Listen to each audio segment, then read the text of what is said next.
My four best non-family friends are Grant, Aaron, Jill, and Amber. Grant is a family law lawyer.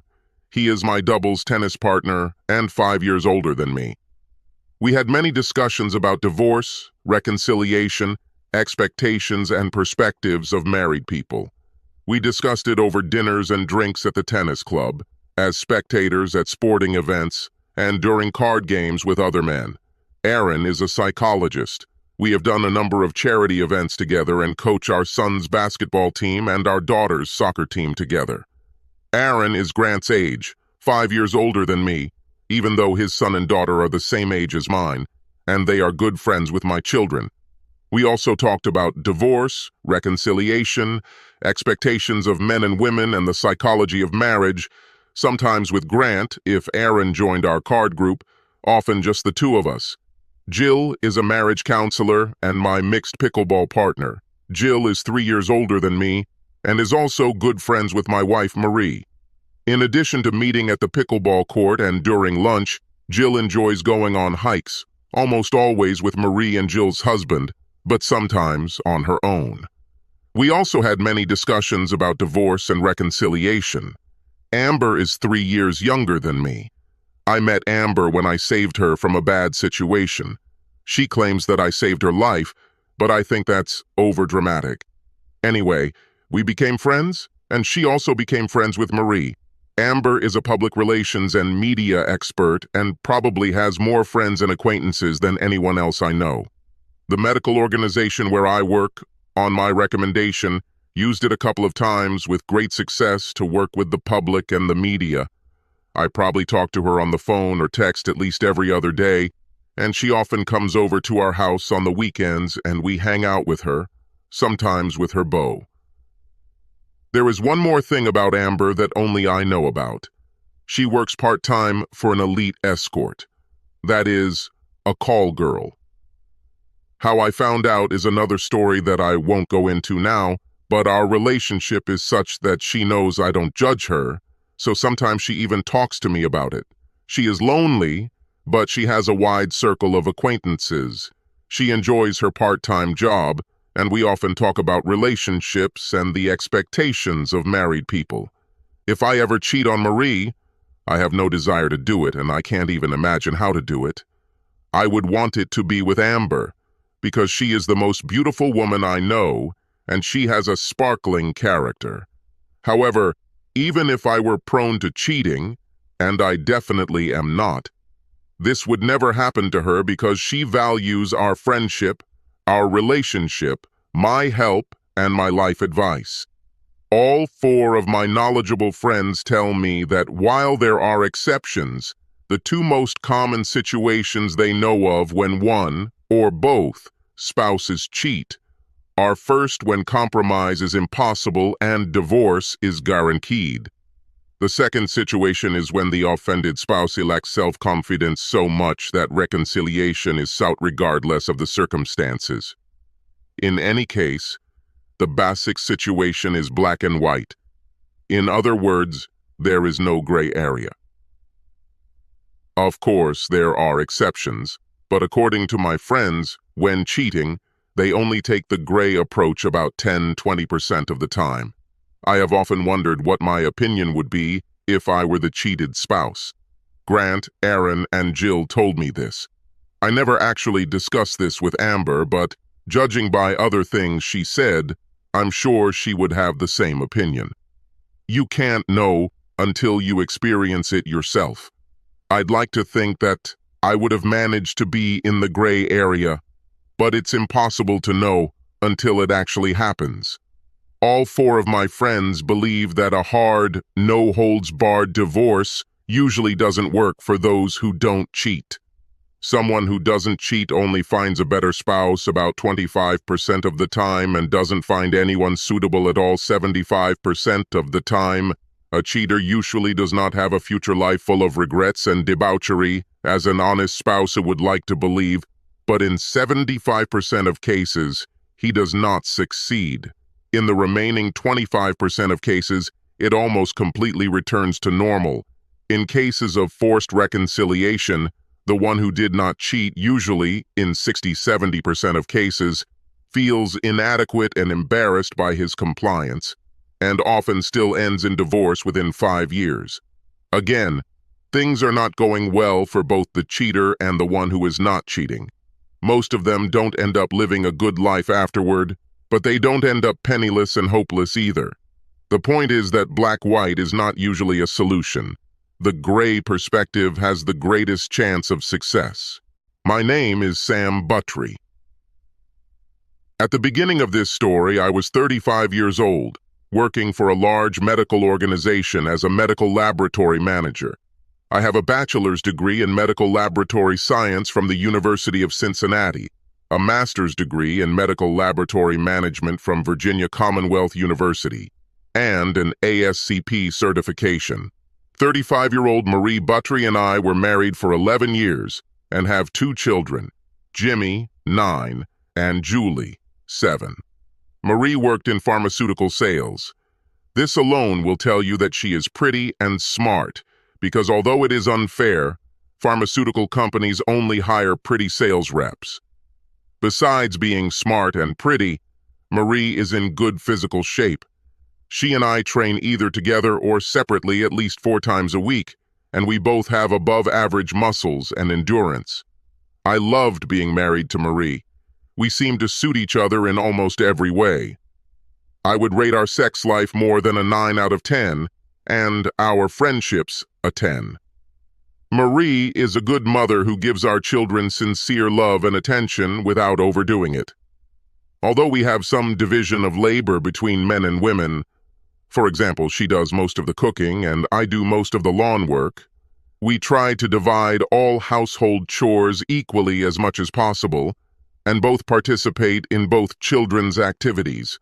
I go to all of Julia's ballet recitals and take her to practice more often than Marie, and Marie takes Jimmy to all of his basketball practices, and I meet him there to coach his amateur basketball team with Aaron. And we have similar approaches to Julie, soccer, and Jimmy, band. Overall, I have a very good life. This is the life I wanted to preserve. At the beginning of my story, my life was about 99% what I considered ideal. Before this story began, I had never thought about what percentage of the ideal I would strive for before making difficult, drastic changes.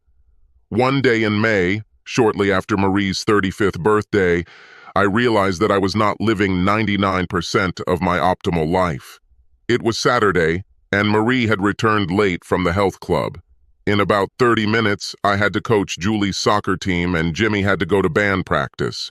Marie emerged somewhat exhausted from her car with a first aid kit containing drug samples and a duffel bag, pushed Jimmy towards the car, gave me a quick kiss, and Julie hugged me and wished me good luck. After the whirlwind left the house, while Julie was putting on a tank top and shorts, I went to move Marie's first aid kit from where she had basically thrown it on the living room couch to the home office. Perhaps she didn't lock the medicine cabinet securely, perhaps the latch was broken when she threw it on the couch, or perhaps there was some other problem, but when I picked it up, the case opened and papers spilled out. Luckily, the drug samples were in secure compartments and did not spill, as I would not have known how to separate them. All the papers were scattered, but I didn't think that putting them in any order would be critical. When I collected the papers scattered on the floor, there were 4 cards mixed in with brochures and order forms. 1 was a succulent birthday card from me, 2 were homemade cards from children, and the 4th was a sexy card with the front saying, "Happy birthday to your beautiful pizza ass," with a colored drawing of a pepperoni pizza slice, and the inside saying, "And to a playmate with the words, myself cheerful," handwritten between I and playmate, and the shadow of a leaning sexy female figure. Inside was the signature, "My pleasure, Rob." I was stunned. Although I didn't actually know who Rob was, I had my suspicions. For the last 2 months or so, Marie had been training a new sales rep named Rob. I forgot his last name. to take over some of her territory while she took over most of the territory of another employee who got pregnant and left. I photographed the exterior and interior of Rob's card. Then I put all the papers back and the cards under the rest of the documents, tightly closed the medicina cabinet, and put it back on the sofa in the living room instead of taking it to Mary's office. It only took Mary 5 minutes on a local company website to find his name and photo, Robert Driscoll. He looked no more than 25 years old. He was good-looking, like everyone in the pharmaceutical industry, maybe even a little better looking than usual for such a representative. In fact, he looked a lot like the guy Marie was dating before I swept her off her feet, according to her. By then, Julie was itching to get on with her game, so we got in my car and sped off. I kept up a conversation with her all the way, to take my mind off what I had just learned and what shocked me to the core. I was somehow able to get through Julie's game without breaking down, embarrassing myself, or acting like a sphinx, although I trusted Aaron more than usual when it came to substitutions and strategy. All the girls were happy when we won 4-3. It's always good when games are competitive and both teams score. After that, Aaron and his daughter, Julie and I, Julie's best friend on our team, and a girl on the other team who was a good friend of Aaron's daughter, went out for milkshakes. While everyone was having a good time at the table and enjoying themselves while sipping milkshakes, I excused myself and called Grant on his cell phone. Grant answered after the first ring. "You better not miss our doubles match tomorrow, Boris," he replied without even saying hello. He calls me Boris, referring to Boris Becker, the former German professional who is considered the 11th best tennis player of all time.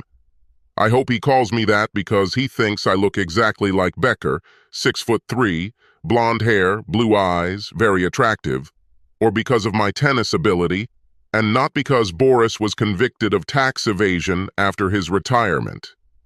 This is not about that. How can I get you to just answer a few questions so we can have an attorney-client relationship, and you can't divulge my questions to anyone? I'm not kidding? He answered after a pause. No, I answered a little more decisively than I intended. Fine. Now we reach a verbal agreement on this. Tomorrow you give me $1 after our doubles match, and I email you the contract to sign on Monday. Fine? Agree. Okay. What questions? So far only one. Who would you recommend as the best private detective? After a significant pause, he asked, "Why do you need this? At the moment, you have no right to ask me questions, just answer." "Okay," he purred. "Wesley Associates. I'll give you a card tomorrow." "Thank you," I said. "I'll be ready for tennis at 8 a.m. That evening, Marie acted completely normal for a Saturday with both the children and me, including making it clear after the children went to bed that she was very bored and wanted to make love as soon as possible. I think I'm really good in bed because I was very active, first taking her to a 5-point finale and then having sex so intensely that she almost passed out and was limp as a washcloth when I was done with her. Is a very grateful washcloth. I really can't tell you what was going through my head as I ate and then had amazing sex with her. I do remember that the last time I had sex was probably the most energetic I had ever had. Maybe as a punishment, if that was the case. It didn't work because she came to the finish line like a charging rhinoceros. Maybe to ease the sadness, maybe to win back his beloved wife who was thinking about another guy. I really do not know. The next morning, I almost slept through the first set of doubles tennis. I came to my senses during the second set and actually played my most aggressive tennis in years, hitting the ball like it was Rob Driscoll's head, and Grant and I beat a good team 2-6, 6-3, 6-1. Grant actually gave me a Wesley Associates card, and I gave him $1. Grant didn't ask any questions, but as we parted, he said sincerely, "If you need to talk, either as a lawyer or a friend, let me know." I thanked him and went home. That night, Marie and I had a repeat of yesterday's passionate night of love. Only this time, I had sex with her in different positions, and it gave us great pleasure, and in the end, we experienced complete satisfaction. Wesley and his partners, operatives Annabelle Watson and William Bennett, justified Grant's recommendation. With the information I provided them, within 2 weeks they provided me with a full report. Unfortunately, I can't say that the report was what I wanted, but it was what I expected. 10 days after I got the private investigators on the case, after Marie and Rob had finished a phone call with a doctor in the suburbs, about 15 miles from our house, they decided to have lunch at the Motel 6 rather than at Olive Garden. They stayed in room 117 for 1 hour and 3 minutes. Wesley has high-tech equipment, and Annabelle and William are smart and sharp. So I got some photos taken through a window where the curtains weren't drawn all the way, and a lot of audio recordings. After I examined the evidence, I came to the conclusion that the sex between them was recreational. I don't want to explain why in detail, but a couple of reasons were that they almost never kissed, as far as could be determined from the audio recording, and certainly never from Annabelle's or William's visual observation, and because Marie didn't say nothing about me that was even slightly negative. In fact, some things were positive, and Rob never criticized his girlfriend. To confirm my conclusion, I called Annabelle and William after my review, told them what my conclusion was, and asked if they agreed with it based on their experience. That's exactly what it seemed to me during those 2 weeks that I watched them, and not just in the motel, Annabelle said. I have to agree with her, William intervened. To double-check, I made an appointment with a female marriage counselor who was a friend of Jill's and whom I had met several times. I didn't want to drag Jill into this, and gave her the information I had without giving her my own, or Annabelle's or William conclusion. After offering a series of caveats to cover her ass, she agreed with my assessment. This was especially important because, frankly, I have to say that there was absolutely no change in the way Marie treated me, the children, or any of our mutual friends. Now that I had the necessary information, the question arose, what to do? I decided to use the gray approach, which all 4 of my closest friends recommended, long before my problem arose. This included considering how my optimal life had deteriorated, what was best for me, what was best for my children, what was best for my parents and friends, and even what was best for Marie. The conclusions I came to were, 1. I can't let Marie's affair with Rob continue. 2. If I directly confront Marie, it will definitely harm our future relationship. We will never be 99% whole again. If we worked on it, we could get back to 80%, maybe if we were lucky 85%, but never 99%. 3. Children should never find out. Although they were too young to appreciate it now, obviously the day would come when they would be able to appreciate it. I don't want this day to ever come. 4. I don't want to hurt Marie physically, emotionally, or mentally, except that I want her to wallow in doubt and worry for a long time that I might find out, even if I never meet her face to face. 5.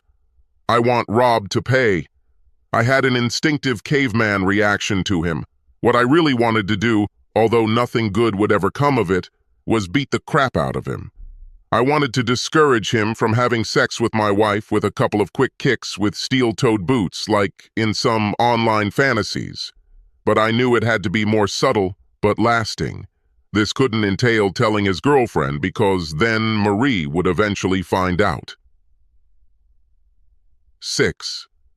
If I can get revenge on Rob, if I can plant a seed of doubt in Marie without ever confronting her or blaming her so that she never knows for sure, then I can hope that my life will eventually return to the 90% or more optimal, and 100% for children.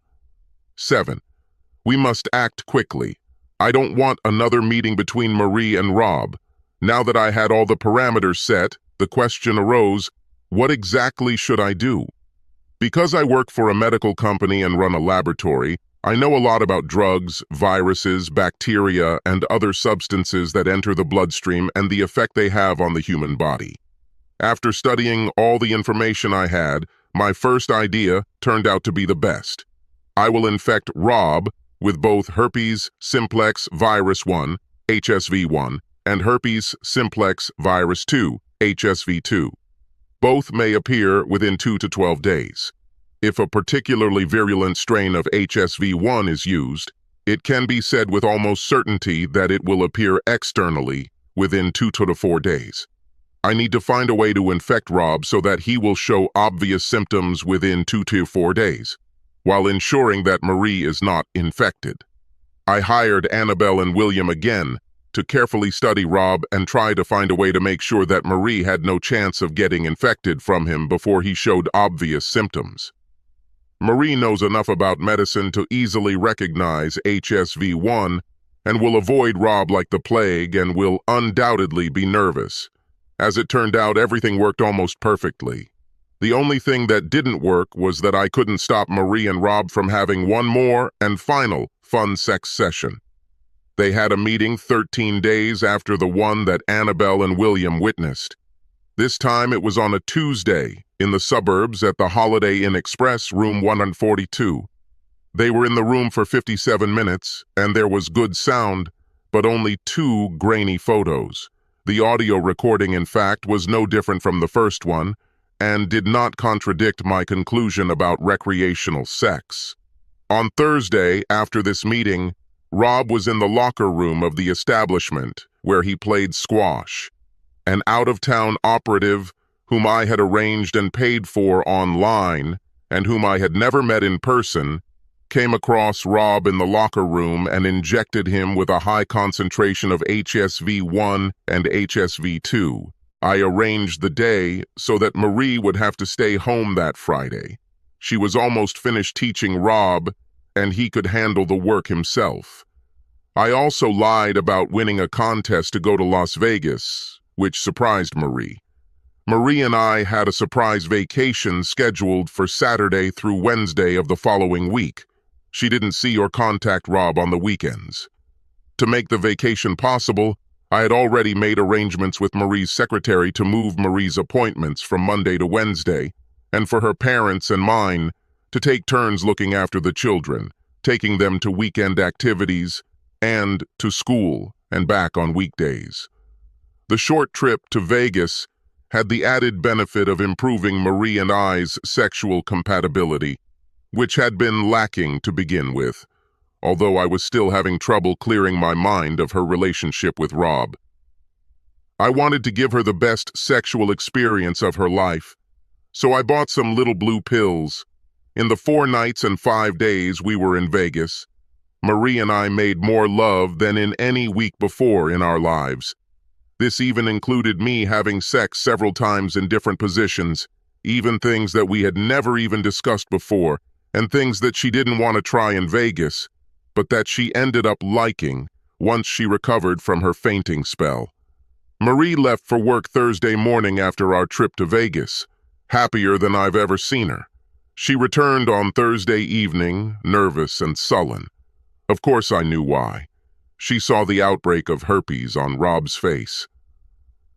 Annabelle took a couple of nice photos for me. For the next week, Marie looked like a long-tailed cat in a rocking chair factory. It was clear that she had taken a blood test, obviously not at my lab, although that's where Rob had his test, and was waiting for the results. Through subtle questioning, as well as bugging her phone, I determined that she was no longer in a relationship with Rob, and indeed he had been fired. I guess the drug company doesn't like their sales reps walking around with herpes on their faces. Apparently, Rob recognized the symptoms as soon as he had his first attack and started treatment immediately, so maybe it won't ruin his life forever. One way or another, I don't care. You can name the day when Marie received negative tests. It was Wednesday, a week after our trip to Vegas. She looked like the happiest person in the world. She attacked me that night.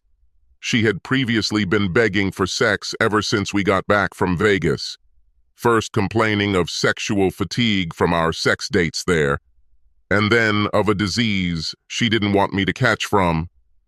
Why did she even sleep in the guest room? On Wednesday, she looked like a bitch in heat as she rode me like a champion cowgirl. For the next 2 weeks, I quietly tormented her, allowing her to overhear conversations about someone being fired from her office for having herpes. She didn't ask how I knew, although she didn't tell me. But it was my lab that ran Rob's blood tests. Over the course of several weeks, she would sometimes look at me strangely, wondering what I knew, but it never affected her actions. In fact, she seemed to be making an effort to be even more affectionate and sexually available than usual. You may be wondering how I spent the money without Marie finding out. Between private investigators, an out-of-town operative, a trip to Vegas I supposedly won, and many other unforeseen expenses, it cost me over $25,000. I borrowed money from Amber, with an agreement to pay it back gradually over 30 months. However, there was one caveat before Amber lent me the money. She wanted to know why and promised never to tell anyone about it. I trusted her, especially since she still had the belief that I saved her life.